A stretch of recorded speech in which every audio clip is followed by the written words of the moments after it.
Hey everybody, welcome to a No Vacancy, not so live today, but stick around because we've got some very important info that you're going to love and might have to do with technology. I'm Anthony. Welcome to No Vacancy Live.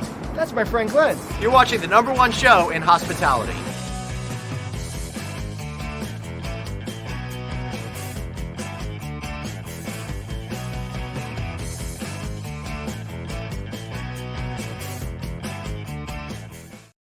Hey everybody, welcome to No Vacancy Live. I, of course, am Glenn Hausman. Anthony's on assignment today, but we'll be back another day. Don't you worry about that. So I'm sitting here and I'm in a hotel room and I can't help but think about hotel technology. And I've got an exciting new survey from one of our friends that is going to explain what I'm talking about. Before we do that, I just wanted to remind all of you what a great time it is right now to make an investment with the franchising team over at Choice Hotels, particularly now since they've rounded out their portfolio with all those great Radisson brands that are over there. Plus, check out choicehotelsdevelopment.com/diversity for their new Hotels initiative, which is helping different diversity groups get that financing that they need and get them into hotel ownership in a real and meaningful way. Again, that's choicehotelsdevelopment.com/diversity.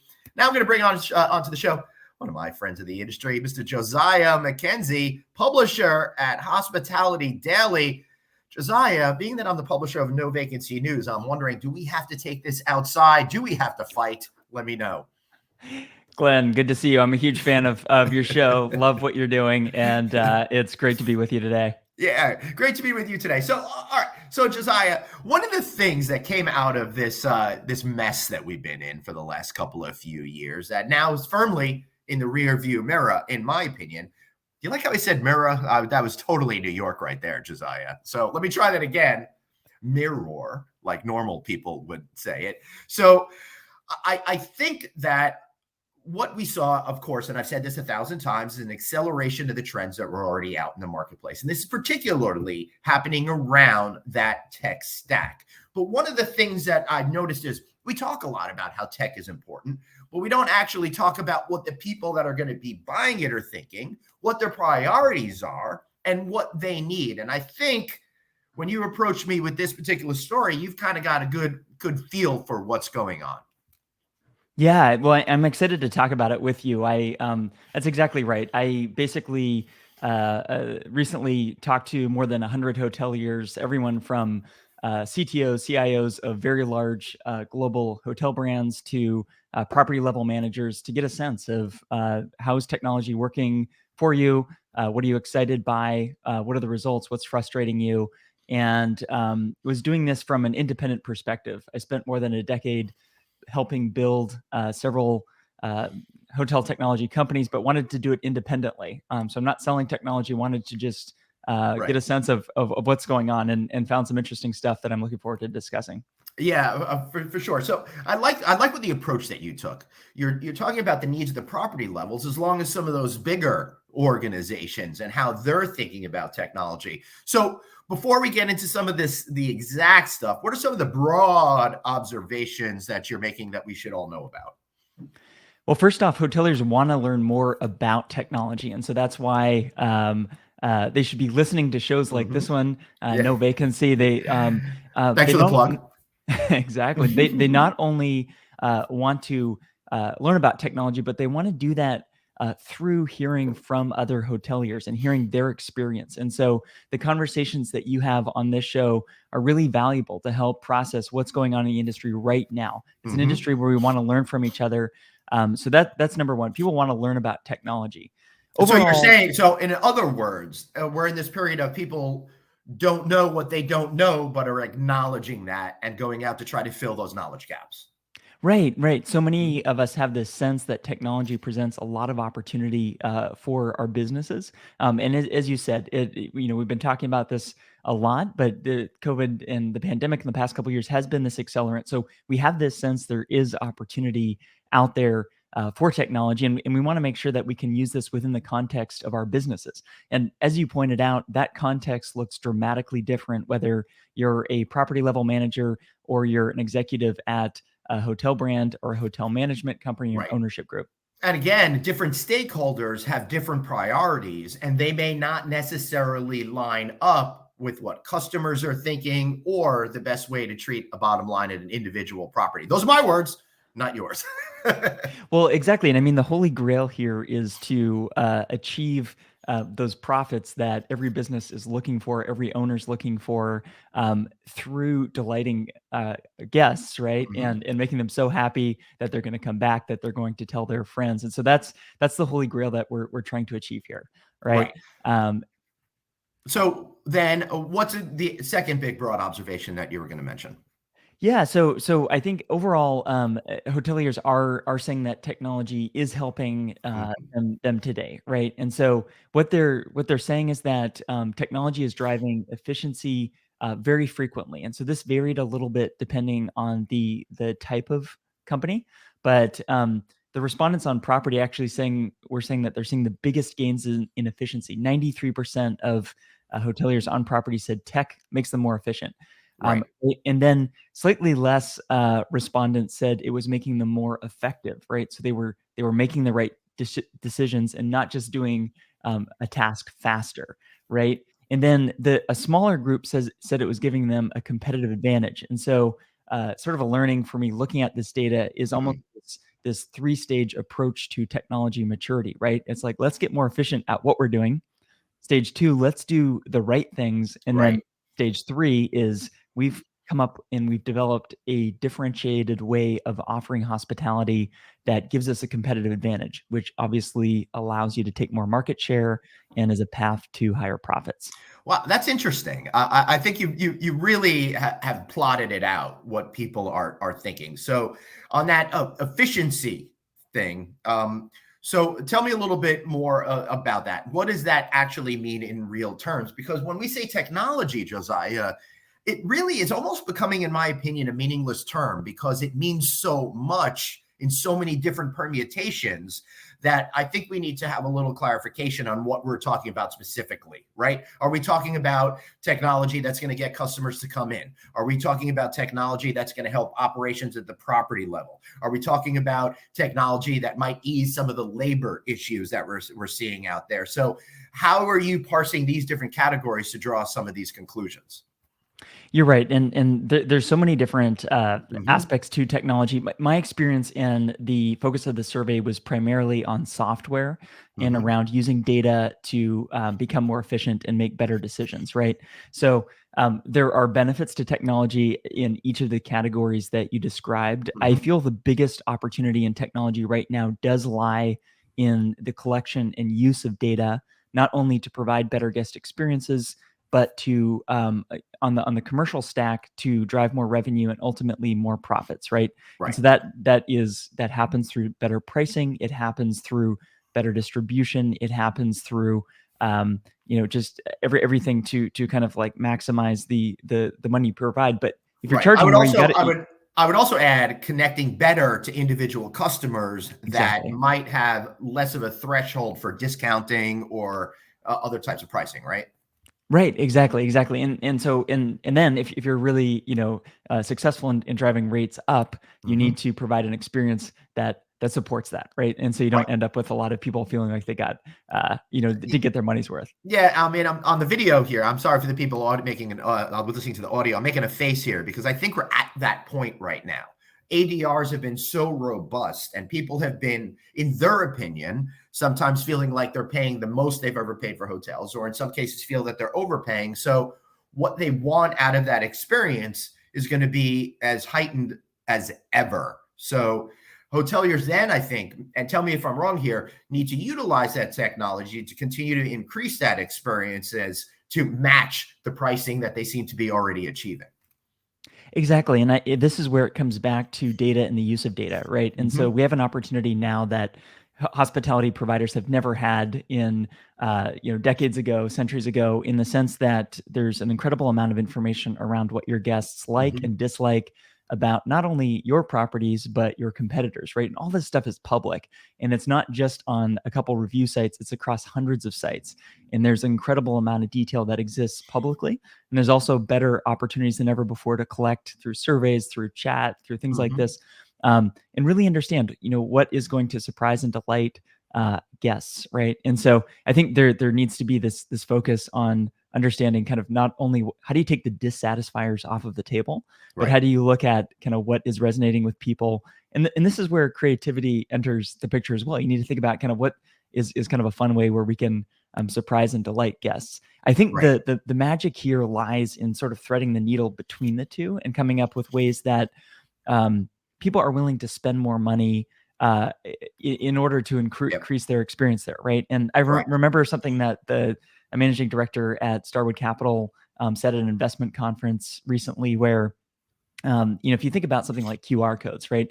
It streamlines the process for the guest. It can create a great experience for the back of house staff, but what it can turn is the staff then just becomes order takers, right? If you're just relying on the QR Well, code, and that's the saying, "Hey," danger. that's the Right. danger, right? So the opportunity is to use that time that's freed up to Right. build rapport with guests, That's right? right. To learn about their needs and maybe do something that technology can't do. And so I think this is one of the big themes that I've seen is technology can and is freeing up staff to do other things, right? So the question becomes, what do you do with that free time? Right. And hopefully the end result will be making better connections with your guests. And Josiah, I've said this on stage before. I've said this on podcasts before. People don't come back and necessarily say, you've got to stay at this hotel. What a great lamp they had in the room. I really liked the shampoo. They're going to say, I met so-and-so who gave me X advice or really took care of my needs. So it fundamentally is a human issue. And hoteliers that are using technology as an opportunity to remove that, if they're just trying to save labor as opposed to repositioning how those people behave, they're going to be lost in the end. So I think when we're talking about hospitality technology, when it comes to guest-facing issues, you have one thing here where it says hoteliers believe technology improves the guest experience either strongly or moderately. It comes up to something like 90+% here. But I think that's only if in tandem with those people using their humanity to help also create a better experience. Am I right or wrong about that? Exactly. And this is the beauty of the industry, right? Because there's so much creativity that can be applied in translating your brand into what that experience is. It's not necessarily cookie cutter. I think we can have good experiences, up and down the chain scale and many different types of properties, right? And so it does come back to our expectation. It comes back to how do you imagine a good travel experience looking like, and Right. how do you play a role in delivering that? Right. Another interesting observation here. Hoteliers believe technology improves profitability. And let's separate that from the customer service issue. Either strongly agree or agree. Again, almost about 90% of people with near about 10% of no impact. I'm curious about this 1 or 2% that doesn't agree. How is that even possible? Yeah, I'm not sure what happened there, but Yeah. you do see strong alignment around, kind of this is moving the needle here, right? And I think what's been really interesting at a lot of hotel investment conferences recently is technology being a recurring theme of this is something that owners want, this is something that executives want.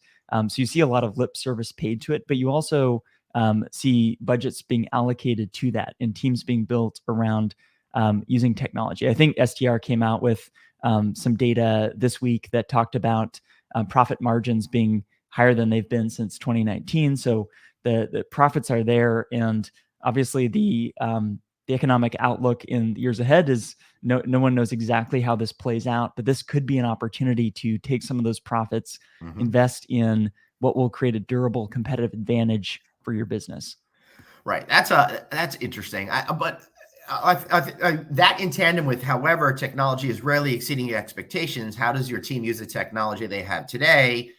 And it seems to be nearly 40% of people are feeling that it's less effective. So people understand the need for technology, but there seems to be a disconnect in how they're utilizing it and being able to profit from it. What is that confusion coming from? Is it because there's so much technology in the marketplace right now, people just don't know what they don't know, like we mentioned earlier, or is there some other sort of factors in there that are playing here that I don't get? Yeah, I'm glad you brought it up because I Yeah. think some people think that technology is just a magical solution across the board. You sign a contract, you buy some software, implement some Right. tech, and everything's all hunky dory. It's not like that, right? So what I found is that over 80% of the people I talked to had experienced technology failures, right? I think, we've heard brand executives talk about this.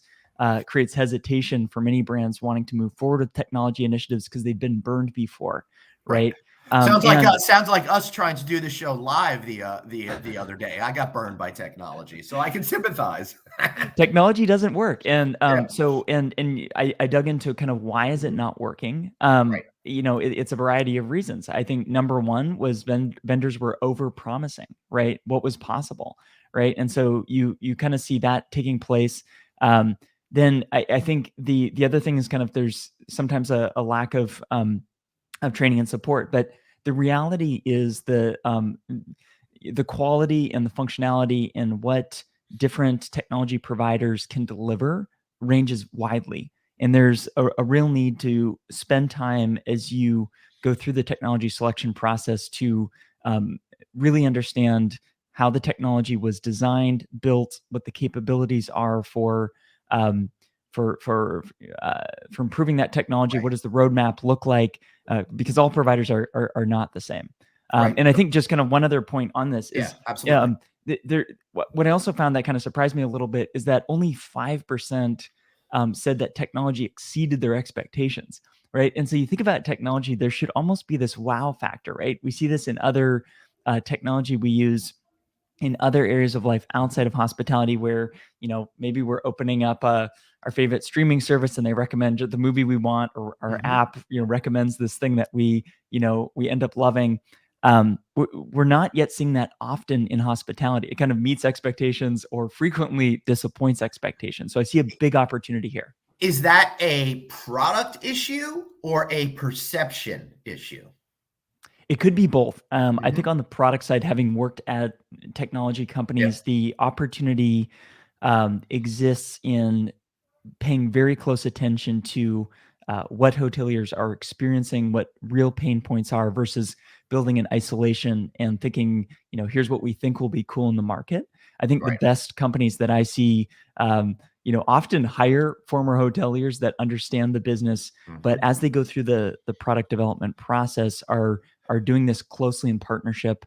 They're rolling out beta versions of technology. They're putting it out in the wild. They're seeing how it's responding, but it does come often back to product design and how things are Right. built.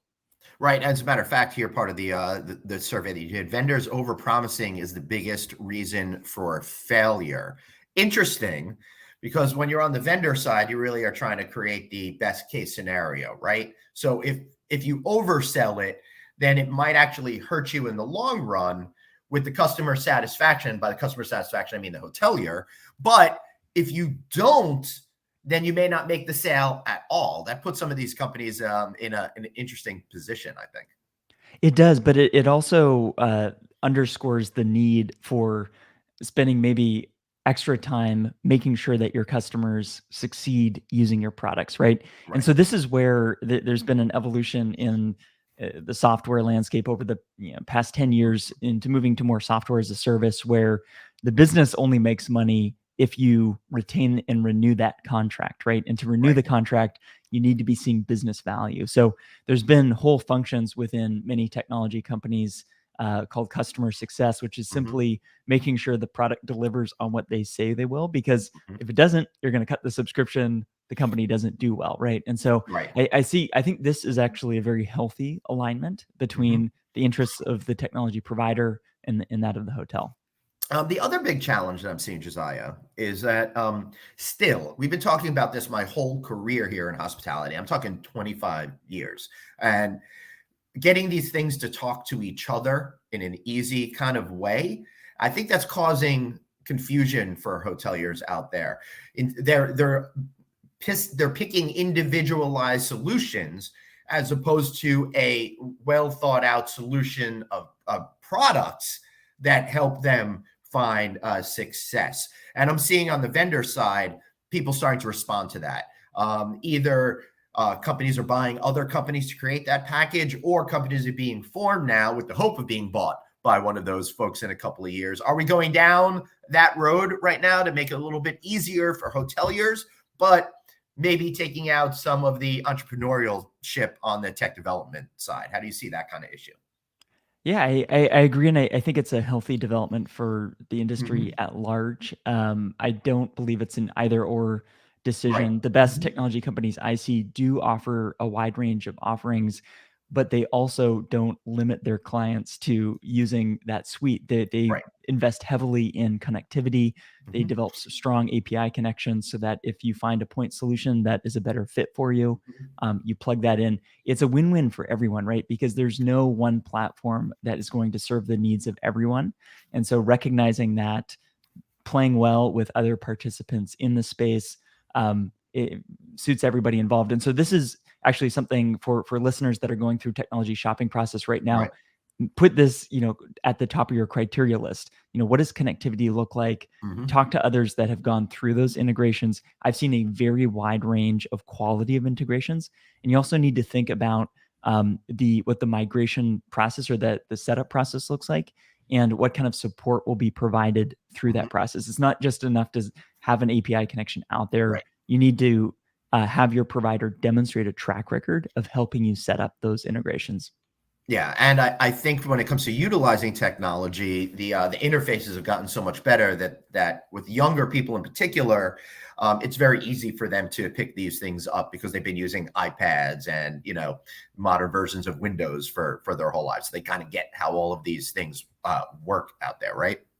Exactly right. Exactly right. So, and so I think what this all rolls up to is making sure that you're future proofing your technology stack as you're buying new tech. It's not enough just to look for the best product today, right? All right. And so I How do you think do that? Because every time I bought a piece of technology, I walk out the store and then I hear on the TV that they got the new version of it. yeah, exactly right. But it would happen. I think that the opportunity here is to look at it like a platform, Right. to your point, right? And so, what is going to support connectivity today and then over the long term, right? So, the best tech companies will have as a core part of their roadmap, uh, um, they'll continue that philosophy of investing in Mhm. integrations. They have strong partnerships that enable that. But this is what holds a lot of hotels back is they kind of just choose a product that ends up being somewhat static. The Mhm. world evolves, opportunities emerge, and if you're kind of a static product that's not frequently updating functionality, but also investing in connectivity, you're going to be behind. But with the move to SaaS type products, that should vanish because theoretically, if you're making that investment and paying a monthly fee, those folks are going to continue to update it to make it as relevant as possible. Exactly right, right. And so this is closely connected to cloud technology because cloud technology is typically Yep. sold in a SaaS model. But there's many. I think this is again where if you're going through the shopping process, you need to get into the details of this because in talking with hoteliers, there's many I've spoken with that purchase technology that claims to be cloud based and actually is not, or it's not Hmm. truly cloud. And what ends up happening is some of the functionality, whether it's accessing from anywhere on any device, which is really important if you're running a brand and you're always on the road, right? Or just kind of the speed of delivery and the architecture underneath that technology. You really need to dig into: is this a truly cloud-based product? Right. Yeah, that makes sense. So we've been speaking about technology and all the various permutations of it, but one thing we haven't talked about, Josiah, is the role of the property management system, the PMS that's out there. In my opinion, it's been like forced to be the brains of the hotel. It wasn't originally designed that way. Companies are getting better now at making changes, but what is the future for the PMS as it relates to being the hub for all of these other products? Or are we going to finally break free from that, do you think? Yeah, I think where some have talked about breaking free of it was a lot of that sentiment is driven from a feeling, an experience of low connectivity, low levels of innovation, and so I actually did a separate study specifically around property management systems Mhm. and found the vast majority not only said it was the most important part of technology, said it was the biggest budget item in their technology budget, but also the majority said the role of the property management system they expect will increase over time, right? Mhm.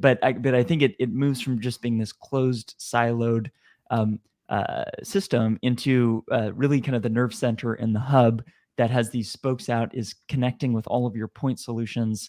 And this is where I see modern PMS systems architected, and this is the whole philosophy behind it. So I do think it's important. I think it will continue to be the most important, but all the structure and the way it's designed and delivered will change. Yeah, I think it's crazy. There are still some major organizations out there using particular products that look and feel like the mid 80s, early 90s kind of stuff today. And that's strange, because if I'm just getting a job at the front as a front desk clerk, I would like something that looks great. I don't want to be working with a museum piece, Exactly right, and I think most people don't want to work with kind of a museum piece of technology. The one point I want to highlight here, though, is it's not just this isn't just about kind of I don't like the way it looks. It has real implications in terms of hiring and recruiting, right? And so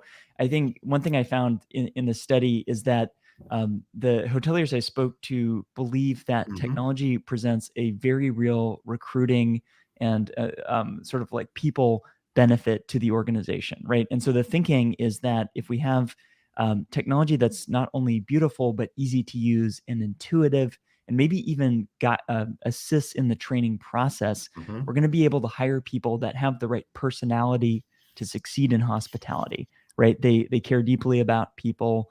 They have all the right people skills, but maybe they didn't spend their whole career working in the business, right? Great technology is so intuitive. It's, think about some Apple products or something. You don't need a training course. It just works, and you just know how it works.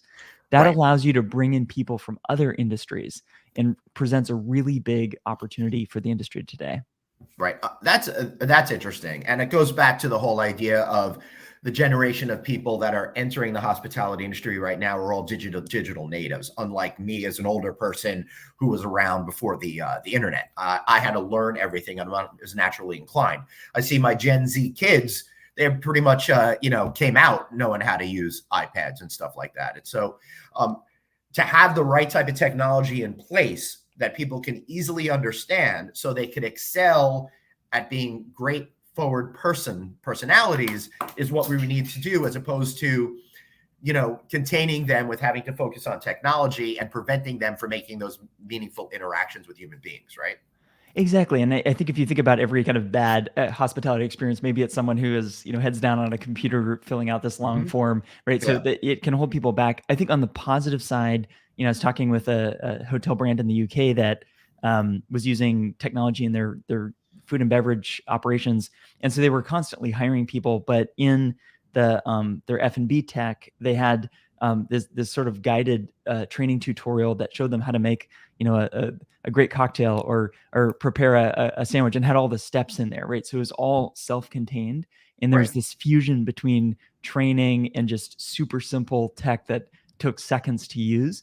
And so my time isn't, spent focused on a screen. I'm focused on doing the thing, or I'm focused on engaging my guest. And again, going back to the point we said earlier, utilizing technology as a means to improve customer service and make those better relationships that people are going to remember and make you want to come back. There's one thing on here that really surprised me, Josiah, that a little over half people that you surveyed here don't necessarily feel tech companies understand what their needs are.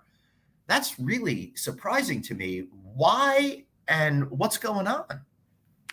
Yeah, so I'm based in San Francisco, right? I've spent most of my life kind of in and around Silicon Valley, and there's a trap that some people fall into, some technology providers fall into, and it's that we're so smart, we are in Silicon Valley, or we're technologists, and we just know how things should work, right? And more than that, we maybe actually can provide more value by not listening to you, because you may not know what you need as a hotelier. Let's give an example of something like that, right? When the original iPod came out, nobody was thinking about that they needed it. And it was a solution that if you asked, people would say, I don't know. But then it came and it transformed everything, right? So that's kind of what you're talking about. Exactly. So that is a real example that you kind of see innovation, but a lot of this is on the consumer level. So here's the big difference, though. That may work in a consumer environment, but this isn't hospitality. There's so many people and so many interactions, and so many entities involved in a hotel, right? And so it doesn't work just to have technology that works in isolation. It needs to fit within the workflows and the processes and how people run their hotels, right? And so this is where empathy is critical, and technology providers need to invest the time in observing, listening, watching how these hotel businesses are run and where technology can make them more efficient. And so the best providers that I've seen take this very close partnership approach with their customer partners at the hotels in developing the products, right? And on the hotel side, if you're a hotelier listening to this, this is the opportunity that I would just recommend you think about. Lean into those partnerships with your technology providers, right? You're going to benefit because you have a chance to influence the technology roadmap, all the engineering resources and the money that's invested in product development is going to actually meet your needs. And so some of the highest performing hotel groups I've seen take a very proactive, engaged stance. And it's not just, oh, we have this vendor, we bought this product, and they really view technology providers as close partners. And so I think that partnership on both sides is critical. I've kind of seen some of the better technology providers hiring former hoteliers that understand the business, but that's not enough, right? The world changes constantly, and you need to constantly interact on both sides of this equation to develop great technology. Right, and it seems from this survey that you have out there that hotels themselves are looking to learn and exchange information when it comes to better utilizing technology and where we're headed as an industry in that regard. Exactly right. Exactly. And so this is the best way, right? Every technology provider will tell you that they're the best. You need to talk to your peers. You need to understand exactly what's going on. I know that's not, it can be challenging at times. Sometimes conferences can be helpful, but honestly, I think this is the opportunity we have in digital media today. And I think this is where, shows like No Vacancy are so important to just kind of hear what's working, what's not, and how can I translate that into my environment? Awesome. Well, I really love that that you took the time to do this. I think it's a real need that the industry had, a good checkup to see where we are when it comes to this critical issue. Before we wrap up, Josiah, any other issues that you think we didn't get over today? And I'd like to hear what your thoughts are on where we're going to be in like 5 years from now in this whole situation. Yeah, I think we covered a lot of the main points. I think in terms of moving forward, I think there's so much opportunity that exists in collecting and using data to surprise and delight guests and to run businesses that are highly profitable, right? So this is the virtuous cycle where if you can charge more money, you can reinvest that back into the guest experience. It attracts more investment into the space. It creates more innovation, and the whole ecosystem thrives. And so I think data is going to be more valuable. Every year will increase in value, and the application of that data is the real opportunity to unlock profits and to unlock guest satisfaction. Excellent. Josiah, how can we learn more about you and everything that you're doing over there at Hospitality Daily? Yeah, so feel free to check out hospitalitydaily.com. If you want a copy of this report, it's free at hoteloperations.com/research. It's been super fun chatting through this with you, Glenn. I appreciate you having me on the show.